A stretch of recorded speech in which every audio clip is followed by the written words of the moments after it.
রাসূলুল্লাহ ওয়া হাবিবাল্লাহ নবীজি, এই কথাগুলো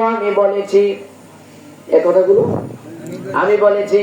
নবীজি বললেন, সাহাবা বললেন, ইয়া রাসূলুল্লাহ, আমি আমার আল্লাহকে আমার জীবনের চেয়ে বেশি ভালোবাসি। আল্লাহর ভালোবাসার ক্ষেত্রে আল্লাহর জন্য কথাগুলো বের হয়ে আসলো, ইয়া রাসূলুল্লাহ। নবীজি কই, সাহাবী, ও আমার সাহাবী, ভয় পাওয়ার কোনো কারণ নাই, কারণ আমি নবী, তুমি নবী নও। ঠিক কিনা বলেন? আমি যা দেখতে পাই তুমি কিন্তু তা দেখতে পাও না। তুমি যখন আল্লাহর জন্য এই প্রশংসাগুলো করতেছিলে, আমি নবী আকাশের দিকে তাকিয়ে দেখতে পেলাম, একজন না, দুইজন না, তিনজন না, 10 জন নয়, 20 জন নয়, 25 জন নয়, বরং 30 জনের বেশি ফেরেশতা হাতের মধ্যে কাগজ আর কলম নিয়ে প্রতিযোগিতা করতেছে, কে কত বেশি পরিমাণে তোমার আমলনামায় সওয়াব লিখতে পারে। সুবহানাল্লাহ বলে, নারায়ে তাকবীর, নারায়ে রিসালাত, আহলে সুন্নাত ওয়াল জামাত জিন্দাবাদ। আজকের মাহফিল কবুল হোক, কবুল হোক, কবুল হোক করুন আল্লাহুম্মা আমিন। আল্লাহ তাআলা আমাদের সকলকে কবুল করেন। এজন্য সব সময় আল্লাহ তাআলার প্রশংসা করা, আল্লাহ তাআলার কি করা? প্রশংসা করা, এবং রাসূলুল্লাহ সাল্লাল্লাহু আলাইহি ওয়াসাল্লামের উপরে দুরূদ সালাম পেশ করা। হুজুর বলেন, যে ব্যক্তি, যে আমার যে উম্মতের মধ্যে যে ব্যক্তি আমার উপরে অধিক পরিমাণে দুরূদ শরীফ পাঠ করবে, আমার সে উম্মত কিয়ামতের ময়দানে আমি রাসূলের কত নিকটে থাকবে।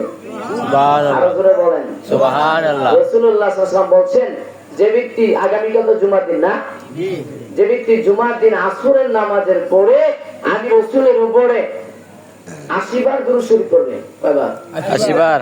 আমার রাসূল বলেন যে আল্লাহ তাআলা তার 80 বছরের গুনাহ মাফ করে দিবেন। সুবহানাল্লাহ। সুবহানাল্লাহ বলেন। এই আমলগুলো করবেন, আল্লাহ তাআলা তৌফিক দিক করুন। আমিন। আমিন। ইস্তিগফারের আমল, জিকির আজগারের আমল, আল্লাহ তাআলা মানুষকে পাঠিয়েছেন, ওমা খলাকতুল জিন্না ওয়াল ইনসা ইল্লা লিয়াবুদুন। মানুষকে আল্লাহ তাআলা ইবাদতের জন্য পাঠিয়েছেন। আল্লাহ তাআলা আবার বলছে যে না, তুমি শুধু মসজিদে তাসবিহ নিয়ে পড়ে থাকবা, এমনও না। ঠিক আছে নি? আপনি শুধু মসজিদে বসে তো তাসবিহ পড়বেন সারাক্ষণ পাগড়ি পয়রা, এটাও না। আল্লাহ তাআলা বলেন, নামাজ পড়ো, নামাজের পরে আবার দুনিয়ায় তুমি তোমার কাজ করবে, চলে যাও। ঠিক কি না বলেন? ঠিক। শুধু আবার দুনিয়া করবেন, সেটাও আল্লাহ বলে নাই, বলছে দুনিয়াও চাই, আখিরাতেও চাই। আমরা এই দুনিয়াতে এসে আমরা আল্লাহ তাআলাকে ভুলে গেছি। আমরা আমার মরতে হবে, এই কথাটা আমরা সবাই ভুলে গেছি। ঠিক না বেটি? ভুলে গেছি না? আমাদের যে পরিস্থিতি, আমাদের কথাবার্তা, চাল চলন দেখলে মনে হয় যে আমরা একবার দুনিয়া এসে পড়ছি, আর আখিরাতে যাওয়া লাগবে না। আমি একবার এসে পড়ছি, আমার আর যাওয়া লাগবে না। আমরা একটা সেকেন্ডের জন্য মৃত্যুর কথা স্মরণ করি না। বলেন, আমরা কি স্মরণ করি? রাসূলুল্লাহ সাল্লাল্লাহু আলাইহি ওয়াসাল্লাম বলছেন, আকসিরু যিকরা হাযিমিল্লাহ যাতিল মাউত, তোমরা অধিক পরিমাণে মৃত্যুর কথা স্মরণ করো।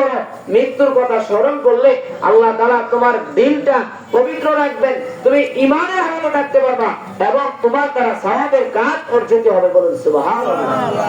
রাসূল বলেন যে তুমি অধিক পরিমাণে মৃত্যুর কথা স্মরণ করবা। মৃত্যুর কথা স্মরণ করলে তোমাকে মৃত্যুর কথায় তোমাকে গুনাহ থেকে দূরে রাখবে। আপনি যদি ভাবেন একটা গুনাহ করার আগে যে আমি তো এই পৃথিবীতে থাকবো, আমার বয়স হলো 40 বছর, এর আগে আমি তো এই পৃথিবীতে ছিলাম না, আপনারা মনে আসলেন না? জানবার বয়স অনুযায়ী এর আগে কোথায় ছিলেন? মায়ের পেটে। আপনি যখন মায়ের পেটে, আমি বলবো আপনার মায়ের পেটে আগে কোথায় ছিলেন? ঠিক না বেটি?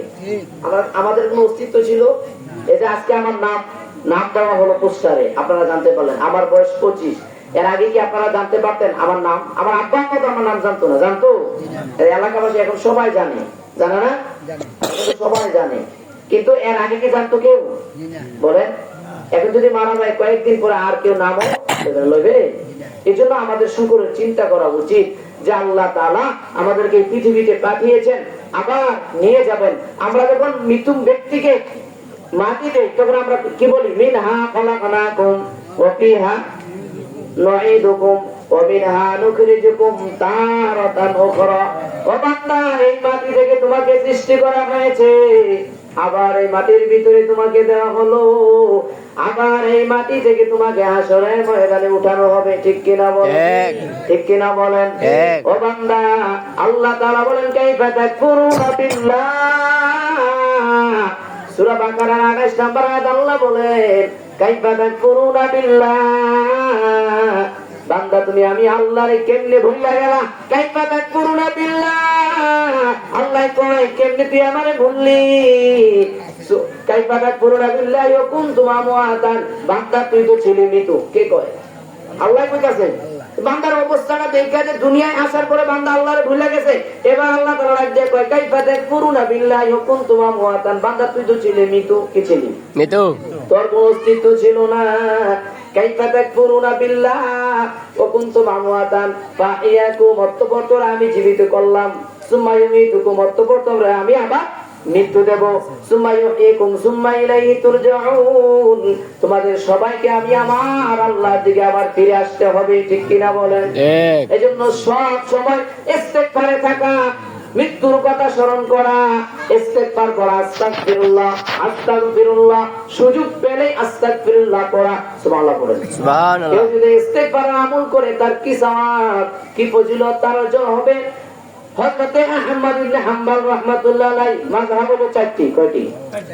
চার মাযহাবের মধ্যে একটি মাযহাব হলো ইমাম হাম্বল, ইমাম আহমদ ইবনে হাম্বল রাহমাতুল্লাহ আলাইহি হাম্বলি মাযহাবের ইমাম।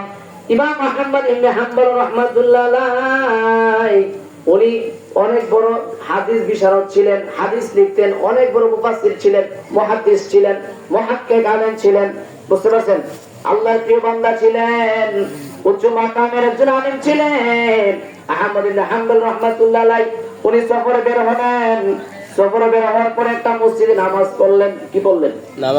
নামাজ শেষে মুয়াজ্জিন সাহেবকে বললেন, ইমাম সাহেবকে বললেন, ইমাম সাহেব আমি রাত্রটা এই মসজিদে থাকতে চাই। ইমাম সাহেব বললেন যে না হুজুর, কমিটির পক্ষ থেকে মসজিদে থাকার অনুমতি নাই। আছে? আছে নাই, কারণ সূরার কোনো কি নাই। ধর্ম আছে সূরা? মসজিদের ফ্যান চুরি করে কি করে না? করে। বলেন করে কি না? করে। মসজিদের মাইক চুরি করে কি করে না? করে। টাকারে চুরি করে। মসজিদ মসজিদ অর্থাৎ চোরের কাছে কি নাই ধর্মের কোনো দোহাই। এইজন্য উনি বললেন, ইমাম সাহেব বললেন হুজুর আমাদের মসজিদে থাকার কোনো অনুমতি নাই। ইমাম আহমদ ইবনে হাম্বল রাহমাতুল্লাহ আলাইহি উনি চলে গেলেন, একটা বাজারে গেলেন। যাওয়ার পরে সেখানে দেখলেন আল্লাহর একজন বান্দা রুটি বাজতেছে। কি বাজতেছে? রুটি দোকানদার, পরোটির দোকানদার। সেখানে যাওয়ার পরে আল্লাহর বান্দা ইমাম আহমদ ইবনে হাম্বল রাহমাতুল্লাহ আলাইহি ওই আল্লাহর বান্দাকে বললেন, আল্লাহর বান্দা আমি কি তোমার চোয়ালের কাছে, আমি তোমার পাহাড়ের কাছে সারা রাত্র কাটাই দিতে চাই, তোমার অনুমতি কি আছে? আল্লাহর বান্দা বলেন, হ্যাঁ হুজুর আমার অনুমতি আছে। সমস্যা কি? আমার তো কোনো সমস্যা নাই, আপনি থাকেন, কোনো সমস্যা নাই। আল্লাহর ওলি ইমাম আহমদ ইবনে হাম্বল রাহমাতুল্লাহ আলাইহি দেখতে পেলেন আল্লাহর বান্দা, ওই যে আল্লাহর বান্দা রুটিওয়ালা, যখন রুটি বানায় তখন বলে আস্তাগফিরুল্লাহ। কি বলে? আস্তাগফিরুল্লাহ। রুটি ভাজে বলে আস্তাগফিরুল্লাহ, কাস্টমারকে রুটি দেয় বলে আস্তাগফিরুল্লাহ, টাকা নেয় বলে আস্তাগফিরুল্লাহ, টাকা বক্সের মধ্যে রাখে বলে আস্তাগফিরুল্লাহ, বারবার শুধু আস্তাগফিরুল্লাহ পড়ে, আস্তাগফিরুল্লাহ পড়ে। ইমাম আহমদ ইবনে হাম্বল রাহমাতুল্লাহ আলাইহি আল্লাহর বান্দা তুমি যে বারবার ইস্তিগফার পড়ো, আস্তাগফিরুল্লাহ পড়ো, আস্তাগফিরুল্লাহ পড়ো, আস্তাগফিরুল্লাহর কি ফজিলত, আস্তাগফিরুল্লাহর কি বরকত, তুমি কি কিছু পেয়েছো? আস্তাগফিরুল্লাহ পড়ে কি তুমি কোনো উপকার পেয়েছো? তুমি কোনো উপকার পাইছো কিনা? আল্লাহর বান্দা বলে হুজুর এই ইস্তিগফার আমল করার কারণে আল্লাহ তাআলা আমাকে মুস্তাজাবুদ দাওয়া বানিয়ে দিয়েছে। সুবহানাল্লাহ। মুস্তাজাবুদ দাওয়া মানে কি?